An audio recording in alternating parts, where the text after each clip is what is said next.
Welcome, listeners, to another episode of Listen, Learn, and Love, hosted by Richard Osler. Grateful for you listeners that listen, and especially grateful for our guests that bravely step forward and share their stories. And I got an email from our guest a few months ago and got her on the calendar to share her story. And now it's time for my friend Callie Olsen, who's joining us via Zoom to share her story. Welcome, Callie, to the podcast. Thank you. I'm excited to be here and to kind of share my story. And I'll introduce Callie a little bit, and then I'll let her take over, listeners. She is in her early 20s. She's currently a student at BYU, Idaho, in history education. She's a returned missionary from San Jose. She's going to share her story as a bisexual Latter-day Saint. She is married to a man, and she's going to talk about that journey. She's going to talk about coming out to him prior to marriage and how he responded and how they're navigating this road together. And I think our joint prayers, this podcast, to be helpful for you if you're LGBTQ and walking this road, or if you're someone trying to help people that are walking this road. And I'm just grateful for brave people like Callie. It takes a lot of courage to share your story with all these listeners out there. And on behalf of all the listeners, Callie, thank you for your courage. And I will turn it over to you to just kind of start. Okay. I'm excited to be here and to just share my story. My goal isn't like for attention or anything like that. It's just, to help people who, whether they're closeted, whether they're out and proud, just to let them know like that they're not alone and that there's other members of the church who are in the same situation. I'm from a town, Middleton, Idaho. It's about 30 minutes north of Boise, and just like a lot of other parts of Idaho, it's a very conservative, very red state, and a lot of Christians, especially members of the church. My friend group during high school consisted of members of the church. It was probably about 80% of the school population were members.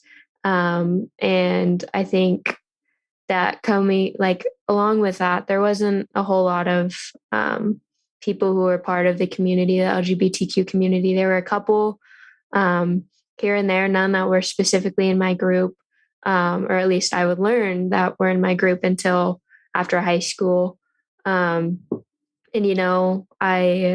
am a part of like my family there. Also, they hold pretty conservative views, both my intimate family and like my extended family outward. And it's tough, but we still love each other. We try not to get into too many arguments or whatever, because, that just causes contention, and we don't like contention in our families. And so, some of my milestones that like have kind of helped me, I guess, like get introduced to the LGBTQ community and stuff. Like I feel like I've been an ally for so long. Like I had considered myself an ally, like for so long, like when the Supreme Court case came out or whatever, that same-sex marriage was allowed.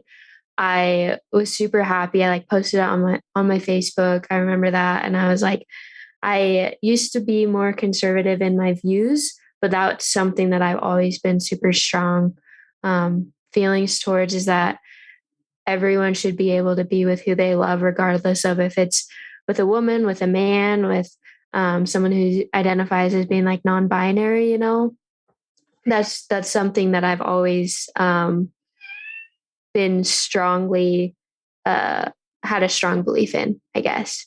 And so my first thing was I got to go to school for a year at BYU Hawaii, and I loved it. It was amazing. Did I study as much as I should have? Probably not, but it was so cool. Like the diversity there from like just different races. Like, when you go there and you're from the mainland US, you're like the minority, which is something I hadn't experienced. And like being white I was a minority there, which was really different, but I actually really enjoyed it. I got to meet a bunch of really cool people from all over the world. Um, but what was cool was I had like 3 roommates, and it was all in a super tight, confined area, like, super small. It was like we didn't have our own bedrooms. The only room with a door was the bathroom, and it was, like, in between all of our beds. And, 2 of my roommates, at the time, they were closeted or they didn't know or whatever. They, were dating guys, but now recently one, she is, married to a man, but she identifies as bisexual just like me. And then my other roommate, her name's Michaela. I call her Milk.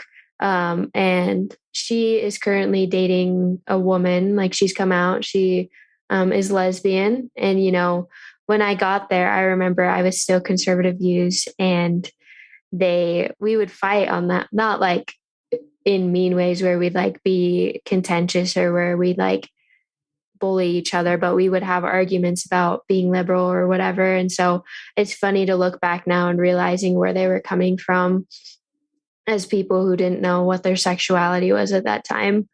So anyway, that was a big moment in my life. And then I got to serve a mission. And like Richard said, I was called to San Jose, California, and it's Silicon Valley. And, California, it's like San Francisco is like the gay capital of the world or whatever. And that's right above my mission. I didn't actually serve in San Francisco, but I served right below it. And I interacted with a bunch of people who identified as being part of the community. And I remember teaching um, a bunch of different people, whether they were single and identified as being bisexual or gay, or whether it was like couples. Like I remember interacting with this couple, they were lesbian and we were on the street, and they brought up to me, you really think God made me love like my partner as like a trial or as like a sin or something that wasn't meant to be? Because if so, that's not like a loving God. And I remember thinking about that. And on my mission is where my views sort of started to change in regards to like conservative versus the liberal, but especially about like LGBTQ, like just realizing that, before I served my mission, I thought of it more as like, oh, it's just this trial that God gives you for loving someone or having those attractions or whatever, but you can deal with it. And then when I went on my mission, it was more so I started to realize that I don't think it's really like a trial that God gives them to love. It's just a different life path, That's just something that I feel strongly about, that, we should be able to love whoever we want to, and we shouldn't be judged for that. We shouldn't be ridiculed or like attacked physically or verbally because of who we love. I don't think that's something that Christ would want us to do. Um, so anyway, after my mission, I came home 2020 pandemic. And then I decided to go to BYU, Idaho. I transferred from BYU, Hawaii to BYU, Idaho. I thought that would be better for my education, not because BYU, Hawaii is bad. It's just hard to focus there because the beach is right there. There's so many things you can do. Where when you come to Rexburg, you kind of just focus on school because of the snow and like there's not as many things to do, to be honest. And so when I came to school here, it was fall 2020, and one of my roommates, her name's Katie, and she was really cool. Like we clicked, and I was rooming with my sister, and then Katie, and then a couple other roommates, and me and Katie, we were the only ones that really had like liberal views, so we kind of clicked pretty quickly. Like we were able to talk about things that the me and my other roommates weren't able to talk about. And so she ended up um, coming out to me, and she ended up telling me that she was bisexual. And I was like, cool. I don't know, it didn't change how I felt about her or anything. It was nice to know though that there was some diversity when it came to LGBTQ though at the school. And I was like, I'm here for you. You know, I'm an ally. I'll do whatever you need me to do. Like, I love you. Um, and at that time, I still was coming to terms, I guess, with my sexuality. I still thought I was just straight and that I was an ally. And so I was like, sweet, I have someone that I can like actually say, hey, I know someone who's a part of the community, and that's why we need to be respectful of them. Um, and then in that same semester, I met who's my now husband, McKay. And, you know, something I was kind of scared about when I came to BYU, Idaho, is being in Idaho, a red state, was trying to find a husband who had similar beliefs to me, at least, like, because I think for me, when I married someone, I wanted to have someone who had the same beliefs as me and had the same ideas for raising kids because, you know, I want to become a mom at some point. And I know it can be tough trying to raise kids when you have different beliefs as your spouse. And so I was really worried. But then I met McKay. He was actually my tutor for one of my classes. He like messaged all the cute girls and was like, hey, I'm setting up a study group, you should be in it. And so I ended up accepting, and, you know, we met in person. And we just kind of hit it off right away. We went on, we hung out November 1st and then started dating November 6th. And then we just dated. And it was awesome to know, like, we got our first date. We just went to the Rick's Gardens and we just talked about who we were, what we believed, and everything. And it was like such a relief to know that he felt the same way about everything that I did, especially when it came to like the LGBTQ community, like him being an ally and him being supportive, which I didn't realize would be such like a big deal, like such a big thing in my life when I came out as bisexual. Like I still hadn't, I guess, accepted myself at that point. And so, but I think there was a part of me when he said he was an ally that made me relieved because I think some part of me knew that I was bisexual at that point. And so it was like, awesome, he'll be supportive of me if I do come out. But it was like in my deep subconscious or whatever. Um, and so, you know, that's just kind of like my interaction with other people, whether they're allies or whether they're members of the community. And that's like my interaction before like starting to realize, like, I guess my journey as being bisexual. Um, let's see. Okay. So I guess I guess I'll go back to like when I started to have feelings, I guess, or when I started to realize that, you know, maybe I wasn't straight or maybe I wasn't, um, yeah, maybe I was bisexual. It was in my senior year of high school. Um, and I like met this girl like that was in the same friend group as I was in like Middleton. It's a small community, so I'm not going to say her name or whatever. But I realized that, you know, I wanted to spend more time with her than just my other friends. Like I wanted to hang out with her, and, you know, I wanted to be around her as much as possible. And like I'd get excited when she would text me or when like she'd want to hang out, like, and I didn't have to initiate it. I would get super excited.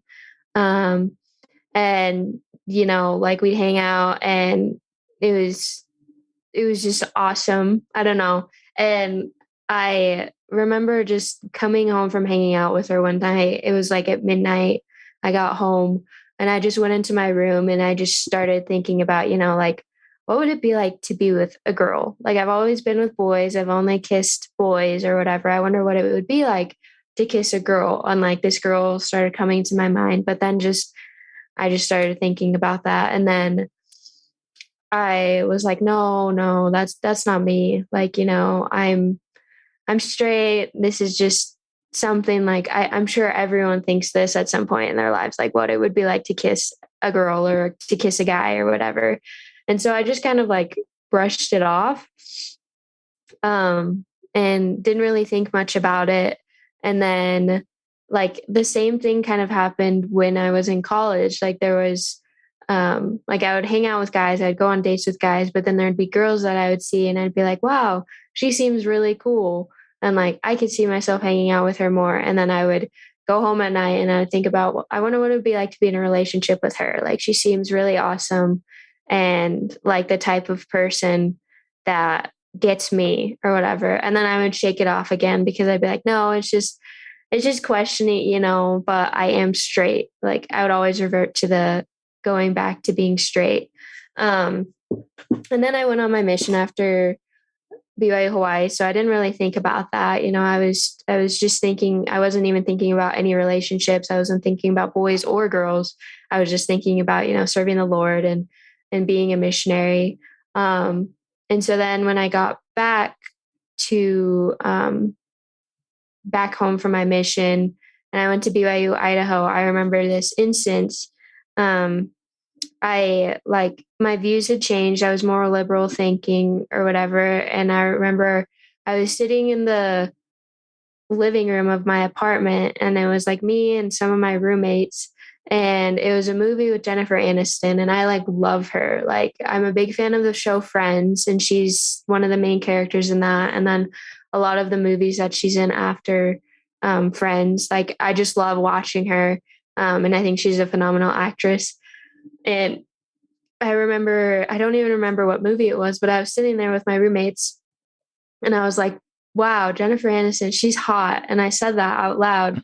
And like my roommates kind of looked at me and one of my roommates was like, you mean she's pretty? Like you can't say hot. That's weird. And I'm like, oh no, I think she's hot. But then I like backtracked and I was like, is that weird to think that she's hot instead of pretty? Is that like something that's not wrong with me, but something that's different about the way I was thinking? Like my roommates, um, it was my two roommates who were straight and one of them was in a relationship and then the other one was about to go on a mission. And so I remember that night I like laid in bed again. I guess it's just when I was laying in bed, that's when I did most of my contemplating or most of my like questioning because I was by myself and I was in my own thoughts. And I remember thinking like, was that so weird? Like to say that she's hot instead of pretty or beautiful or whatever. I didn't know that was like a thing. Um, and so that's like kind of turned my brain to start like thinking, oh my gosh, maybe I am bisexual. Maybe I am like lesbian or whatever it is. That's when I started kind of questioning was when I was at school in 2020. Um, and then I'm really big. There's this app. It's called TikTok. It's like a bunch of videos that you can like scroll through or whatever. And it after amount of times, like whichever videos you interact with, it shows you similar videos to that. Like it creates like an algorithm to show you videos you might be interested in. And I remember I would get a lot from like people who identified as bisexual or people who were gay or lesbian or whatever. And then I would get a lot specifically that like bisexual people would be talking about, if you question if you're bisexual, you're actually bisexual. Like no straight person ever really questions their sexuality. And I remember I was like doubtful. I was like, no, everyone does. Like everyone, that's not like a thing for just people who end up coming out or who end up being lesbian, bisexual, gay, or whatever. Like, I'm sure everyone questions their sexuality. But then, like, I thought about it, and like, one of my roommates is my sister, and she's been dating a guy or whatever. And I was just thinking about her relationship, and I'm like, has she ever like questioned it? And then I was like an immediate, like, no, probably not. And then I just started thinking, like, my other friends who were in straight relationships, I'm like, they have probably never questioned it either. Like, this is probably something that's um, different to me or whatever. And so that was kind of another time that I realized, like, I'm probably not straight. And um, then just another time I thought was like, I'm a big fan of the show Grey's Anatomy, and Shonda Rhimes, she's the writer of the show. She does a really good job of like bringing in characters who are a part of the community, whether they're lesbian, gay, trans, bisexual, whatever it is, non binary. She does a really good job of incorporating those into characters.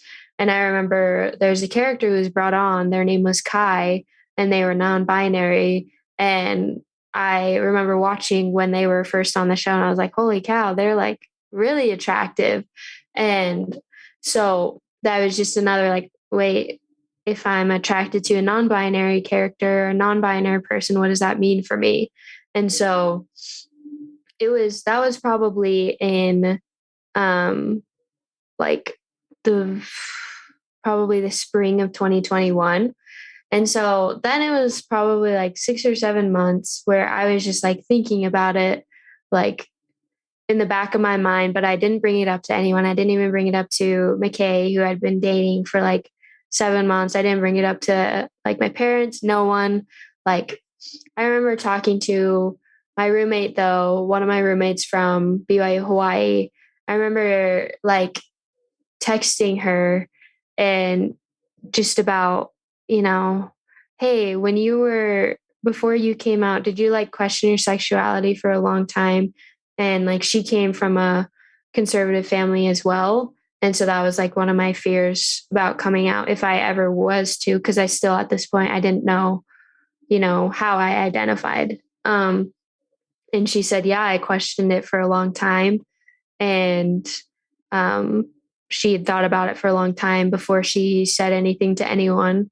And at this point, she was like married to a man or whatever. And I remember asking, I was like, how did he react when you told him you're bisexual? And she's like, he was super supportive. He's like, I still love you. That doesn't change my feelings towards you.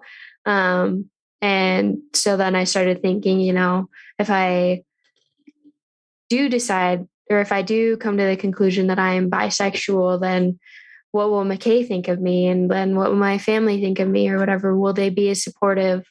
And so it was probably like from May of 2021 to January of 2022, where I was just questioning and thinking about it the whole time, like where I would go to bed at night and just think, or I would just cry because I didn't know. And I remember like praying and asking Heavenly Father, like, what does this mean? Like, I need your help. I need your guidance, kind of thing. Like, I wasn't going to be scared if I came to the conclusion I was bisexual. It's just I didn't like this period of not knowing, I guess. Um, and so I started seeing a counselor um, like December of 2021. And she's awesome. Like, she's a member of the church, but she also has more liberal views or whatever. So I knew like I could talk to her about these things and I wouldn't receive any hate from her, any judgment from her. And I'm like, it was nice seeing a counselor because in my view, talking to a counselor, like there's no like repercussions, if that makes sense. Like if I talked to someone who's in my social circle, there could be consequences to that, like whether it's good or bad or whatever. And I was like, I wasn't ready for that at that point, I guess. Um, and so talking to my counselor about this, I was like, she can't tell anyone, like there's that confidentiality. She can just be there to listen and give me advice or whatever. And there's not going to be any consequences or whatever.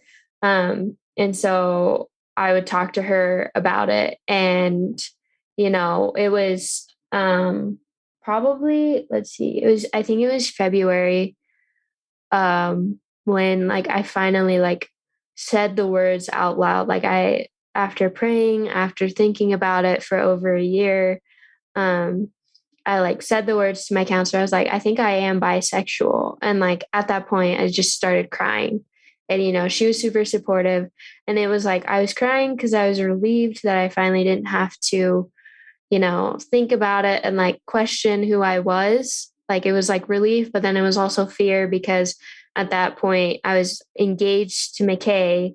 Um, and like we were getting married in April. And so it was fear of that. And it was fear of telling my parents who they are like, they love me no matter what. But at the same time, they have beliefs that a man and a woman should be the ones getting married, especially when it comes to the church. And then like fear, like telling extended family because they're pretty conservative as well. And so it was like a combination of both. I remember when I was crying, like it was tears of happiness, but also tears of like being scared. Um, And so then it was like a week. I waited a week after I told my counselor to tell my fiance, McKay, just so I could come to terms with, how was I going to tell him, like preparing for all the reactions he might have, whether it was anger, whether it was like being sad or happy. Like I just had to mentally prepare myself for what he had would say. And, I was diagnosed on my mission with like depression and anxiety. And so I am super anxious about every little thing. And, I feel like coming out, it's a big step. I mean, I don't think it should be, but it is in this society, like coming out and changing, I guess, your sexuality is a big thing. And so it like heightened my anxiety a lot. And so that's why I took a week before I told my fiance. It wasn't because I thought he was gonna like break up with me or he was gonna break off the engagement or whatever. It was just preparing because, like I said with my counselor, there was no like repercussions. But as soon as I told McKay, it was like that's what would happen. Um, and so we were like, it was the next week. We were in my car, like I was dropping him off at his house, and I just, I like nonchalantly brought it up. Like it was this, I can't even remember how I did it, but it wasn't like, hey, let's have a talk. I've been thinking about it or whatever. It wasn't like this conversation. It was just like, oh, by the way, did I tell you I came out to my counselor that I was bisexual? Like that's how I told Mm. him. Like I don't know, which I it worked for me. I don't know. It probably doesn't work that way for everyone else. Um, but it was just this nonchalant thing, and he's like, "What?" And so then we like then it started into a conversation. And he was like, how long have you known type of thing? Like, why didn't you tell me earlier? Like, not in like a pressuring way, but he just wanted to know because, we're going to be married. And he was like, he ended up being super supportive. When I told him, I was just like, I came out to my counselor last week and I've just been thinking about how to tell you. Um, and just thinking about like what I want to do with this because we're getting married. It doesn't change how I feel about you. Like I'm not all of a sudden going to break up with you and start dating girls. Like that's not what I want to do. It's just I want to be able to be myself around you. And that's like what was most important to me. And I was scared, I guess, for no reason. Like he was just super supportive. Like I had like while I was talking to him, I had kind of a panic attack. I had an anxiety attack because I'm like, I hope you don't break up with me. I hope you don't hate me, blah, blah, blah. And it turns out that was like for no reason, I guess, which is normally what ends up with all panic attacks is like they come from like being worried about things that you shouldn't have to because he was super accepting. He's like, this doesn't change how I feel about you. I still want to marry you, you know, and if you still want to marry me, then let's do this. And I'm just glad that you felt like you could tell me this. And I told him, I was like, yeah, you're the first person besides my counselor who I've told because, you're my best friend. You're the person I go to when I like want to share anything, like any part of my life. And so he was the first person that I came out to, um, like after my counselor, which I don't really count that. I mean, I guess you can, but I don't really count that. Um, so yeah, and I'm glad he's the first person I came out to. Like he's now my husband and he's like my best friend and I still feel like I love him, like attracted to him, more than anyone else. Do I think like girls are pretty? Yeah, but I also think guys are like pretty or handsome too or whatever, but that doesn't mean I'm attracted to them like to where I don't find my husband attractive, if that makes sense. Like it doesn't change like my just because my sexuality changed from being straight to bisexual, that doesn't change how I view McKay. Like I still find him very attractive. Like he's the most attractive man to me, the most attractive person on the earth, like he's my husband and I love him. Um, and so anyway, so I told him in February, we got married in April or whatever. And um, I came out to my mom because she's like my best friend. Like after I graduated high school, I didn't really consider my mom as like, an authority figure who is older than me and I should respect, which I still do, but I consider her more as like my best friend, someone I tell everything to, whether it was boy trouble, whether it was school trouble or my work or whatever it was. And so I felt like I could talk to her, um, and just say like, "Hey, I'm bisexual." And when I told her, it was kind of the same thing. I had that anxiety for no reason at all. Like my mom was like, "I still love you. That doesn't change anything." And she's like, "Do I understand it?" No, because she's never like been attracted to another woman or whatever. And she's like, "But I support you, doesn't change how I feel about you. And if that's who you are, awesome." And it was just another moment of relief. Just knowing that like my mom, who's also like one of my best friends, was so supportive. And so I told her, I think in March, like still before I got married. Um, and then I decided, I was like, okay, that's enough. You know, I think I'm going to wait to like come out to the rest of my family and on social media or whatever, because the people, I don't know, that's just who I wanted to tell at that time. And I remember talking to one of my other friends. He came out to his family, and I asked him like, how'd you do it, because his family is also very um, strong members of the church and had very like specific views about marriage and gender norms, I guess. And he's like, you should do it at your own pace. Don't feel like you should be rushed. Don't try like don't feel like you have to do anything because of society or whatever. Just take your time. And so that's what I did. And um, knowing now like how my intimate family, like my siblings and my dad or whatever, were going to react. I wish I would have told them sooner. But it was just like that anxiety, like, oh my gosh, it's a big change for them. They might disown me, they might not talk to me. It was just that fear. And I think all of it like was just anxiety, that I shouldn't have been having. Um, but then in September, I told my intimate family and they were all like super supportive. I remember my dad like made a joke about it, like to just show that, it doesn't change how he feels about me. He was just the same old him that he always is when I told him. And then like my siblings were super supportive. They're like, we love you. We're here for you, whatever you need. Um, and the week I came out on social media, it was like Bisexual Awareness Week.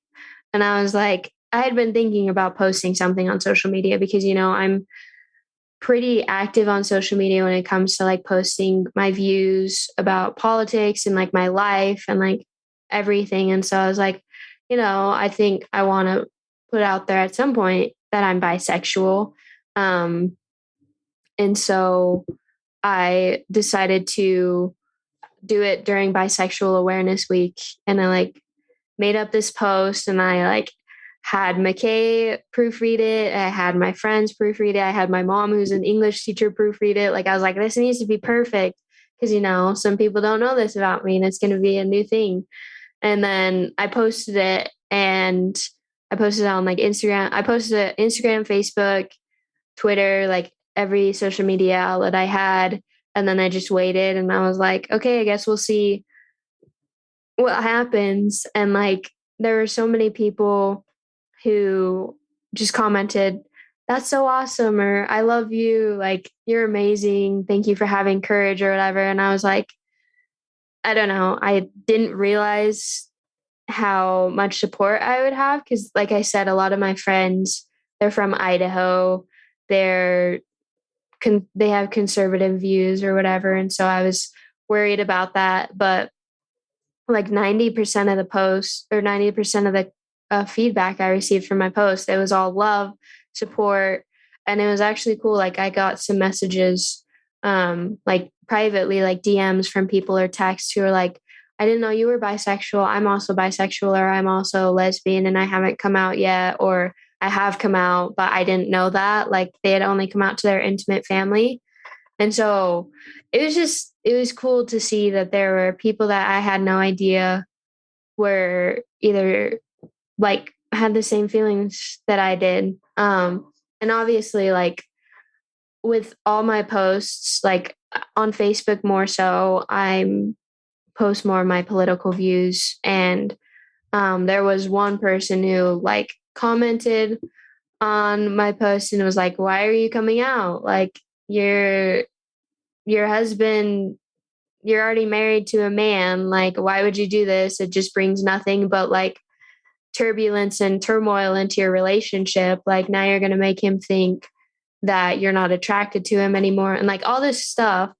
And it got to the point where I ended up like blocking that person just because I didn't want that in my life and I didn't want that in my husband's life or whatever. I didn't want him to see it either. And that it made me like question, not like coming out, but I was like, why did I decide to come out?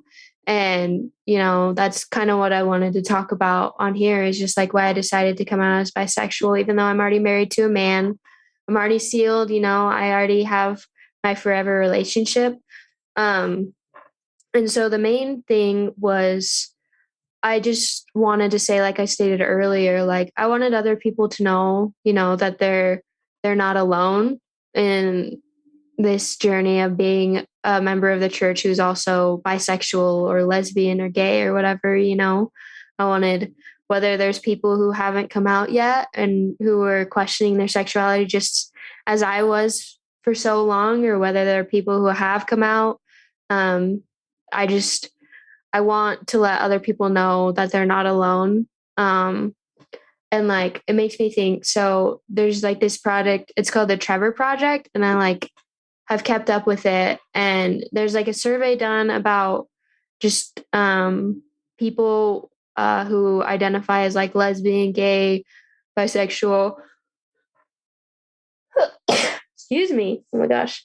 Um, And, in the survey, it said 40% of LGBTQ youth say they live in a community where they don't feel accepted. And, I know what that's like. I grew up in a very red state, a very like conservative state where, you know, men and women are supposed to be married, and that's that. There shouldn't be any deviation from that. And so, and then also like 45% of LGBTQ youth seriously thought about attempting suicide in 2022. And that's a serious thing. Like I just think about, I've struggled with depression, and I know what it's like to have those dark thoughts. And especially if you're in a community where you don't feel like you're accepted for who you are, or you feel like you can't be who you want to be, that can make you feel like isolated and alone. And so that's why I want to tell my stories, to let people know, hey, you're not alone. Like there are other people like you. Even if people around you don't accept you for who you are, there are people that will. And I have such a good social circle of people who accept me, like my family, my amazing husband, my in-laws, past roommates. Like I have like so many people in my community that have like brought so much support to me. And so I want, if I can, to be that for someone else, like letting someone else know that they're not alone and that they have someone who's in their corner. Um, so yeah, that's kind of like, I guess, my journey with accepting myself as being bisexual, and just realizing that it's not a trial. It's not something I should be ashamed of. And I'm not ashamed of it now. Now I'm like, I'm out and proud. I am not afraid to talk about it when someone asks me, or like, it's just a relief to be able to be who I am now. If that makes sense. This is a great podcast. You're so prepared and such a good communicator and such a great story. And I've got some comments, but you've got this last section on thoughts on the church. Do you want to talk about that?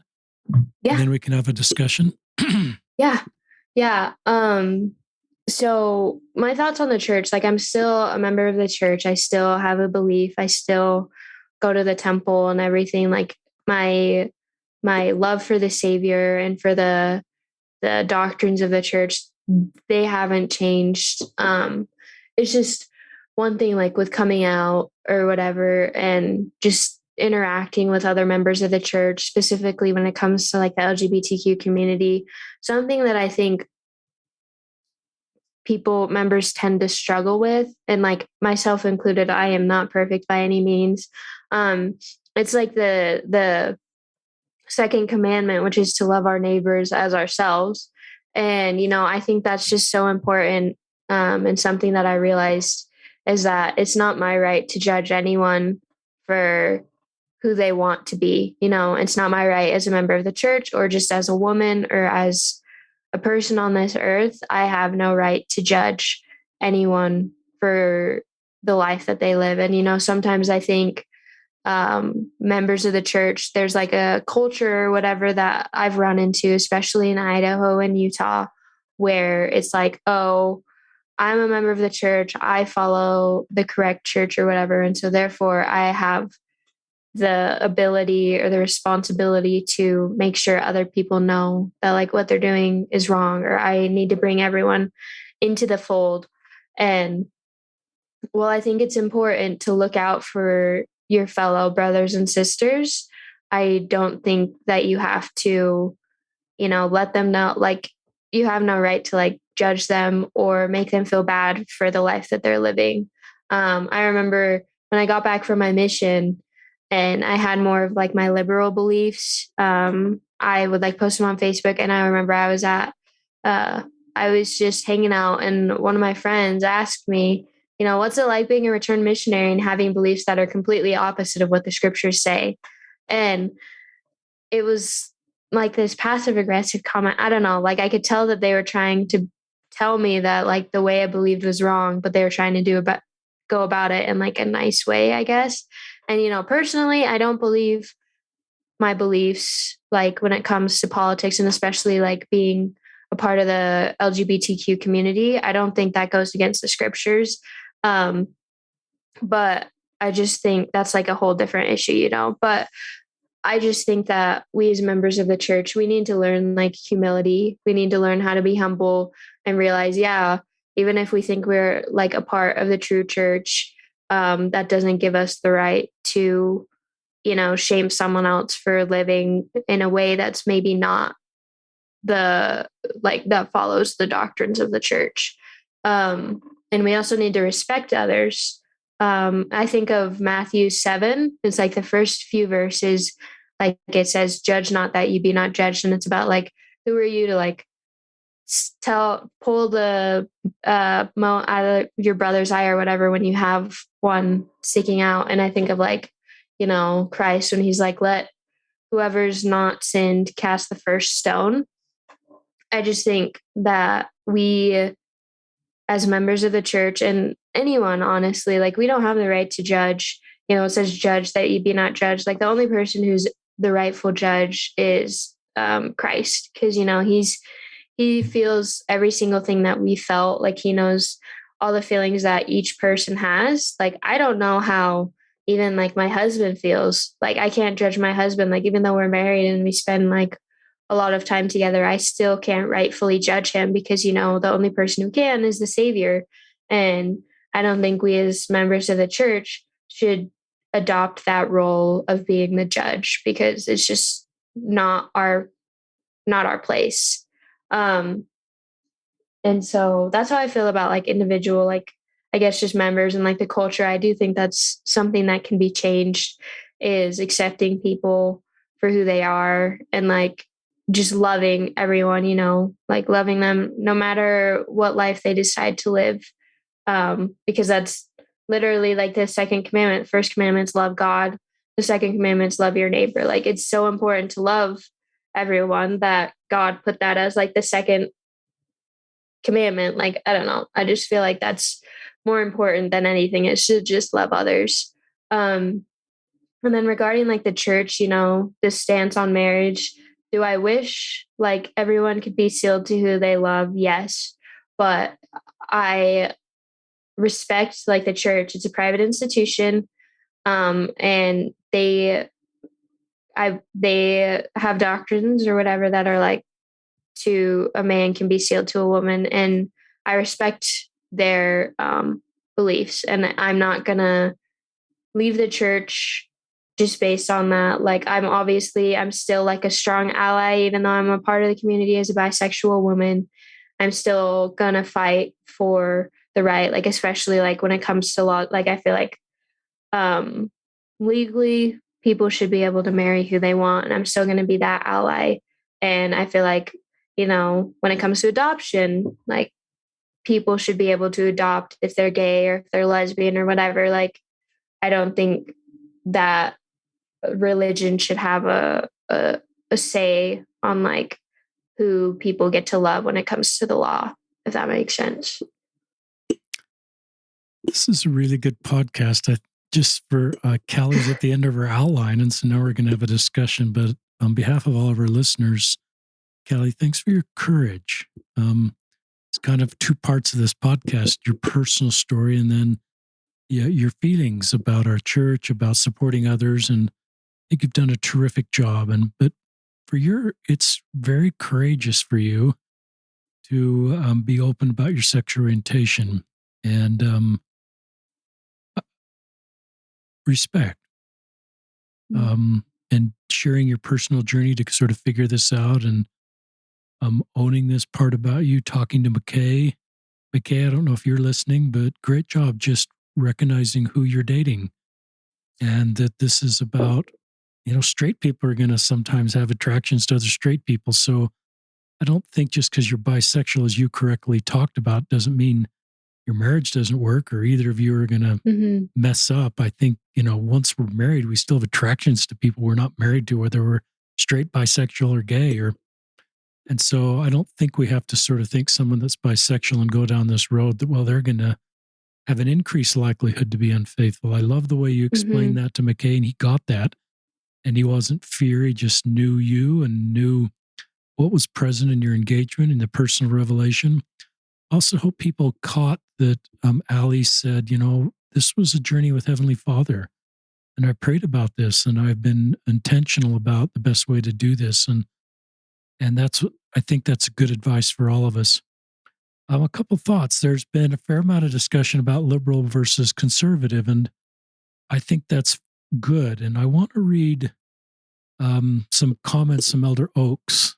I think what Elder Oaks is trying to do in this talk from his April conference talk, April of 2021, is to sort of say church is not an extension of our political party. Church needs to be a place for, quote, liberals and conservatives to both feel welcome. And that's part of expanding the borders of Zion. So I'm going to read a little bit from his talk.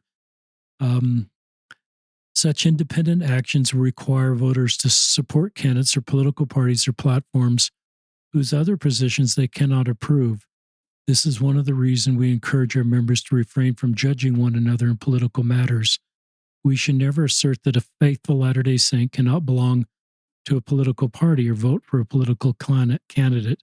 We teach correct principles and leave it to our members to choose how to prioritize and apply those principles on the issues presented from time to time. We also insist, and ask our local leaders to insist, that political choices and affiliations not be the subject of teachings or advocacy in any church meeting. And you've kind of called yourself a liberal. That's a good label. Yeah. And in a context of a conservative family, at times a conservative environment. And I don't think my point in bringing that up is Zion to me is not having church be an extension of our respective political parties, but to me, it's a place, a higher, holier place where we come together and we work together to lift the hands of others and honor our covenants. And so I hope someday that even when someone's coming out, it isn't in the context that tend to be more, I'm worried about my conservative family. I'm hoping we can get to the point where coming out is completely neutral about growing up in a political environment or conservative environment. And I see trends of that. When we talked about the Respect for Marriage Act, I think you referenced that at the beginning of your podcast, and that's something that was passed as law in the United States. And so, what did the LDS Church feel about that? Well, the LDS Church wasn't asked to comment, but proactively said, we support this. We want the right as a church to be able to teach our doctrine, have right to teach our doctrine, just like Callie has suggested. We also recognize in a pluralistic society, and I'm paraphrasing, that others will choose different paths, and we want to support that. And they sent a general authority to the White House for the signing of that. And in that case, there were, there were probably more Democrats that voted for that than Republicans, but there were a lot of Republicans that voted for that. Mm-hmm. And I think that we're just growing in this space politically and in our congregations to recognize this may not be a political issue. It's a pastoral issue, and it's a personal agency issue that people can choose in a pluralistic society how best to live their life. And unless it's causing harm to us, which a couple in a same sex marriage isn't causing harm to us, we can just honor their agency, and we ask that they give us the right as a church to do things that we as a church want to do. So I hope that this, and I'm not pouring hot water or cold water, whatever the right phrase is on anything you've said. I'm just No, for any you're good. listeners that sometimes feel jarred by conservative or liberal, or those are trigger words for you. I hope they're not. I hope we can, as Latter-day Saints, and some people say, well, Christ was liberal or Christ was conservative, and maybe he's a little bit of both, but I hope we don't divide ourselves as Latter-day Saints over these words, and we just recognize we're going to have different feelings politically. And Elder Oaks says that's okay. Mm-hmm. And then we can pastorally support our LGBTQ brothers and sisters. And that's one thought. Now, you said something. I want to make sure our listeners don't run with that. I think you said a couple times, my sexuality changed from being straight to bisexual. And you don't mean that literally, do you? You just mean do you mean that you felt you were actually straight one time and it changed, or just your awareness that you were always bisexual just came to be known as you just were honest and went through a period of self-discovery? Yeah. No, I would definitely say, like, I don't think it's necessarily changed. I think it's been that way or whatever. And I think you're right. Like what you're saying, I just became more aware of like me being bisexual. I think you put it in a great way. Yeah. So I think that's what you meant. So I just wanted to clarify with any listeners.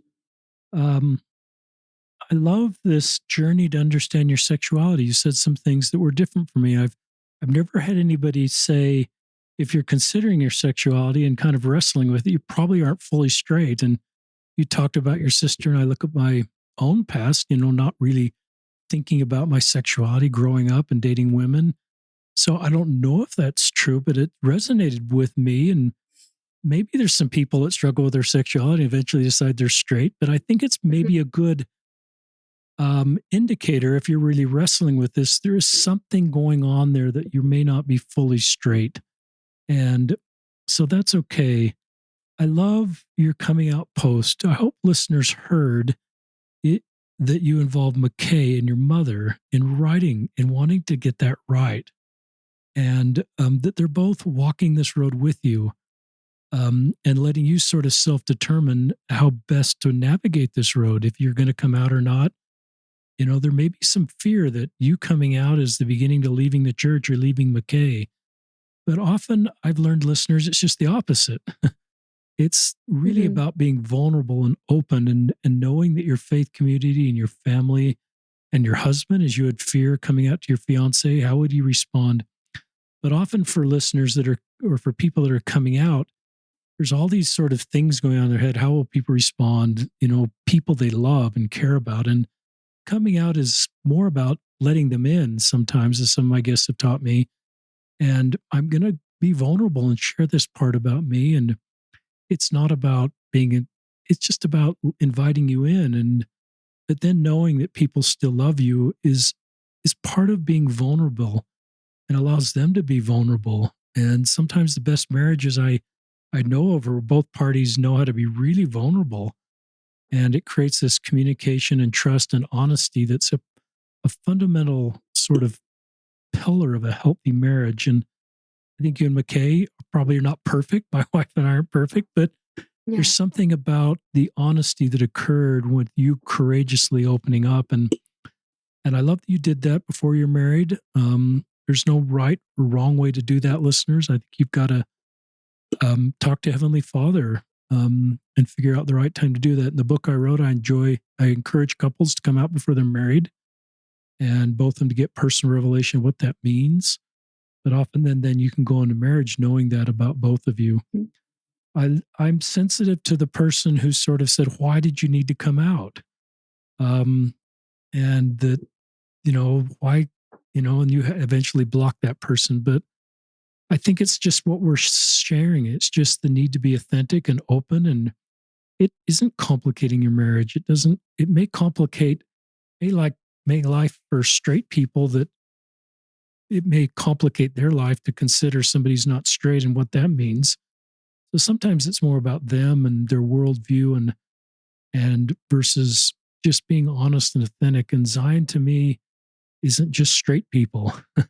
Mhm. Um, I did a fifth Sunday. We're recording this on a Sunday, and this morning I spoke on a fifth Sunday, and back to this conservative. It was an award that I don't want to say the geography or sort of brand an area of anywhere is conservative, but there were conservative people there. And the bishop came up to me and afterwards and said, they thanked me, some of the people that perhaps were the most conservative for the presentation. He told that. That's back to this idea. This is not a political issue. So much of the legislation historically has been in the political arena and currently is about LGBTQ people, same sex marriage, trans rights, and how to, that it's so much of our political thing that I invite listeners to say this is a pastoral issue. This is part of our bear, mourn, and comfort baptism covenants. And I think when it's sort of reframed, we talk about Elder Christofferson's doctrine of belonging, and it's our responsibility as Latter-day Saints to help everybody feel like they belong. And we start to be more thoughtful about what we say about LGBT because we realize they might be sitting right next to us in Sunday school. And it's not part of, and so that's a shift that can occur. It certainly occurred in my life as a YSA bishop listening to gay people tell me about being gay. So I have hope that anybody that, you're right, people that are conservative generally, this is a harder topic, but I think Latter-day Saints are thoughtful and kind and want to do the right thing. And when they look at it, and our brethren have said wonderful things about LGBTQ people, there's been some perhaps painful things that have been said over time too. I don't want to dismiss that, but what we say is to love and support, just like you're pointing out. Now, and I want to give it back to you eventually, Kelly, don't worry. No, you're good. I love, Kelly is pretty honest that you perhaps wish our church would change in some areas, but you still support our church. And one of the things when somebody opens up to me where you didn't quite use this word, but they have hope that a policy or doctrine changes as long as they continue to follow current doctrine and aren't campaigning for new doctrine or forming movements. I hope create space for people that feel that way. I don't think we should. There's no temple recommend question that says, do you hope one of our doctrine changes down the road? And if so, you don't get a temple recommend. I think it's okay to privately hope that something changes in our church as long as you continue to follow current doctrine and support our leaders. I think that's part of me expanding the tent of Zion. And let's don't sift other people or say, well, you're on the road to apostasy if you don't, if you hope something changes in our church. I would hope we don't do that. It just makes us small. I call it playing small ball. And it's sort of, I don't think it helps. And people that may hope something changes or adjustments is a word. So I'm not out campaigning for doctrinal changes. I don't know God's will, and I'm not a leader of the church. And that's the way I think anything changes. So I don't want to infer that I think something changes or something will, but I'm open in this space in particular that things will change. And it is an ongoing restoration. And we talk about taking our vitamins in Article Faith 9. So I just want to give cover for Callie and anybody that feels that way, because you're pretty brave that you're in the church, but you hope some things change. And a lot of your generation feels this way. And I hope we don't use shaming comments like, well, you're on the road to apostasy, or you're being sifted, or you're part of the elect that's going to be deceived. And let's just be more gracious and create space for people. I hope you recognize Callie served a mission. It's a big deal. There's a lot of people that have come unto Christ. Callie's worldview is liberal. Most of fair amount of Callie's generation, maybe half or 40%. The numbers I see feel the same way. They identify as liberal. Why my generation, it's 20%. I'm 60. So there's a big shift going on. And some could say that's negative. Some could say that's positive. And I'm just neutral. I just recognize it's a shift, and it's a value based shift. Callie's values and her world, I'm speaking for you, and I've got kids your age. Their worldview is often the things that are important to them are often what's my church doing for the most marginalized. I didn't think of that stuff when I was your age. So you're terrific, and Thank you. and you're helping us create Zion, and there's less fear about LGBTQ people. Brene Brown says people are hard to hate, close up, move in. And so directly to meet, all the people you've met, and for your husband and your mom and the other people supportive to you, to me, this is a beautiful family love story of support, acceptance, and then the shame around these feelings you have because you're bisexual, I think, go away because they're normalized. I'm bisexual. I'm going to feel these way. It doesn't change our doctrine or teachings. Doesn't mean I'm going to be unfaithful. But shame to me is one of Satan's greatest tools to then lead to lead to worse stuff because you feel bad about yourself and you're making decisions, perhaps out of shame versus faith, and having a really good spiritual foundation. So that's about 10 minutes of monologue I did. More thoughts you have to share, Callie? Yeah, just kind of what you were talking about. I think, you know, um, I love how the church acknowledges, that a lot of us come from different political views. And that's not like a bad thing. I think one thing I love, like my favorite doctrine or whatever about in the church is agency. That's one thing that makes God's plan with Christ different from Satan's plan, is that we have the ability to decide like what we want for ourselves and to have agency about how we live our lives. And I think that's so important. And it just goes back to, respecting other people and how they decide to use their agency and exercise their agency. But like I said, I love Elder Oaks, or President Oaks, I think now, how he just said, respect people, like, no, like for their political views. That's not like what the church is about. And that's not what we should be about either. It's just about loving everyone. And I do agree. I'm like a political science minor. And so politics intrigue me, but I don't like how life has become such a political like focus on politics. Like I hate how everything has been devised to, oh, you feel that way because you're liberal, oh, you feel that way because you're conservative or whatever. Like people are taking that into consideration more so than like the journey of our lives that we've had, like the experiences that we've had that have made us feel the way we are. I just think I'm with President Oaks. I just wish that the way that we would act would be based on love and would be based on, you know, following what the Savior was doing. Like if he did, he probably rarely mentioned like any political things in the scriptures. Like when he lived his life, it wasn't about that. It was about serving others, and it was about loving others, and, listening to what God wanted. And I think that's what's most important. And so, yeah, that's how I feel about that. And I love how you said, I don't know, like this journey that I've had, like involving McKay and my mom and like other people.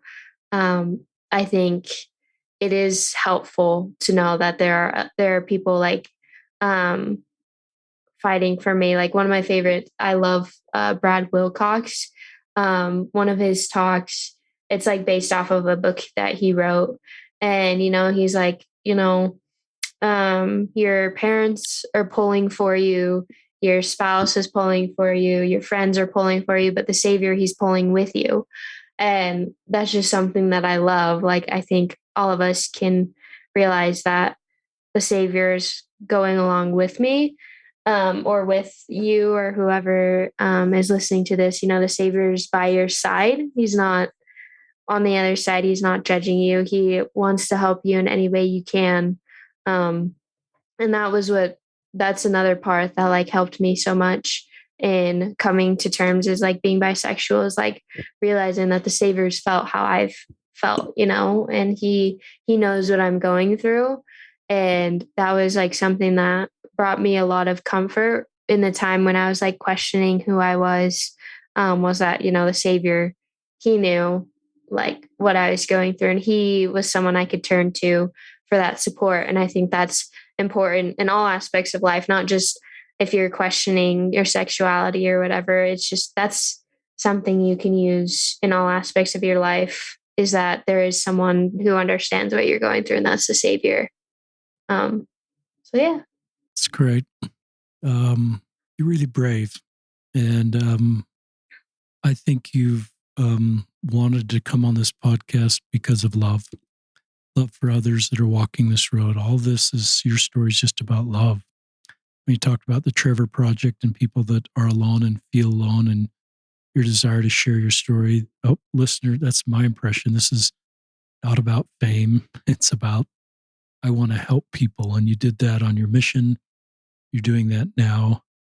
Also think about why more are coming out. When I hear Callie's story, the dots connect for me. Is there's just more acceptance. You have role models earlier on that are out, and I don't think that confuses you in going from straight to bi.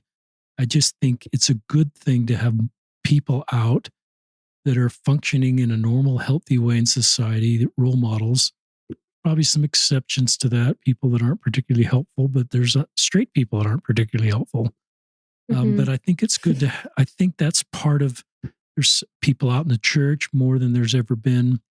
And I think that helps younger people sort of process this and accept this about themselves. You mentioned a lot of people in your circle that aren't straight. And I don't think that's it because you all got together and figured out, let's not be straight. I think it's just, the Gallup poll for your generation shows a lot more of your generation's not identifying as straight than my generation. And my personal, I don't have any way to validate this, is there's just as many people my generation that aren't straight as your generation. It's harder to sort of accept this about ourselves versus your generation.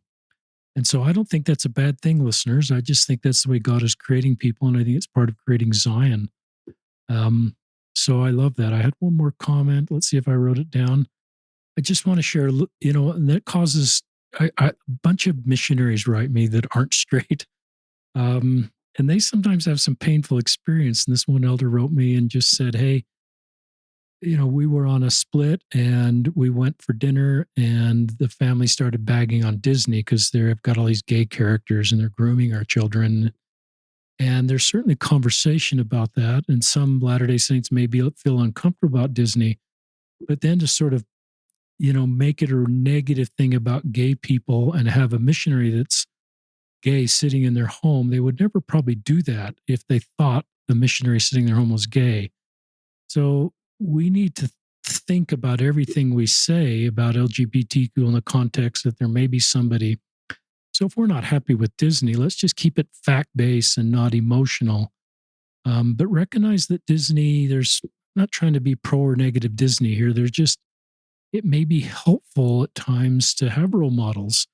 Now, if they're, I don't want to get too much in that space. I more just want to make the point that, you never know who within our voice is not straight or queer, and we shouldn't use polarizing, triggering language to drive our point home. We can have a fact-based discussion without emotionally charged comments that can be really painful for closeted people. And to be a gay missionary, out serving. There's a bunch of LGBTQ members out serving. They need to be just flooded with kind messages about people like them. Yeah, it's part of our responsibility as Latter-day Saints. So, anything else you'd like to share with our listeners, Callie, before signing off?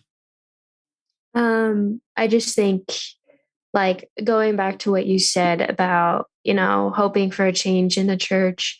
Obviously, I'm not gonna leave the church or whatever, and I do hope that there's change. I mean, I think, like, when I was in high school in, like, 2017, I never thought that church would go down to 2 hours. Like, that wasn't something that would happen or whatever, and now it did.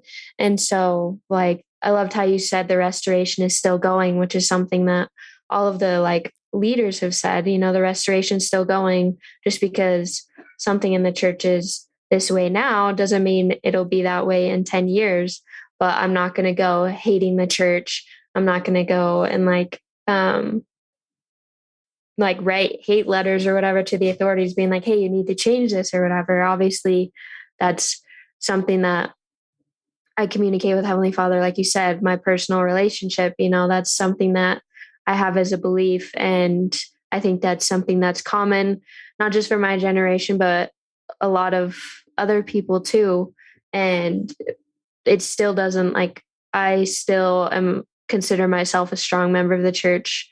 I have a temple recommend. I believe I'm worthy to enter the temple. I don't think being bisexual or like having certain views makes it different. Like you said, the temple recommend questions, I can answer those questions like honestly and in a way that allows me to go into the temple. And so I don't think if someone's questioning their sexuality or questioning that they should be in fear of not being able to go to the temple or not being able to take the sacrament worthily. I don't think that changes anything.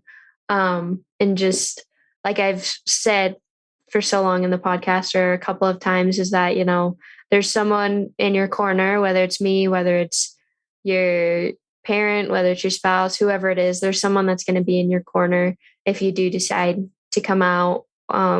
And that, you shouldn't feel ashamed for how you feel. Like you should be willing, and you should know that who you are is like the way God made you to be. So you shouldn't be ashamed of it. Cause like you said, Richard, that's what Satan does. He's the one who brings on those feelings of shame and guilt. And so I'm just grateful that I've had this opportunity to just talk about my experience. And I hope that it helps someone, even if it's just one person, to realize that they're loved and that they're not alone. Listeners, we'll sign off. In the show notes, I'll link to Callie's social media in case you want to connect with her. But Callie Olsen and Richard Ostler, great job, Callie. Both of us now signing off on another episode of Listen, Learn, and Love.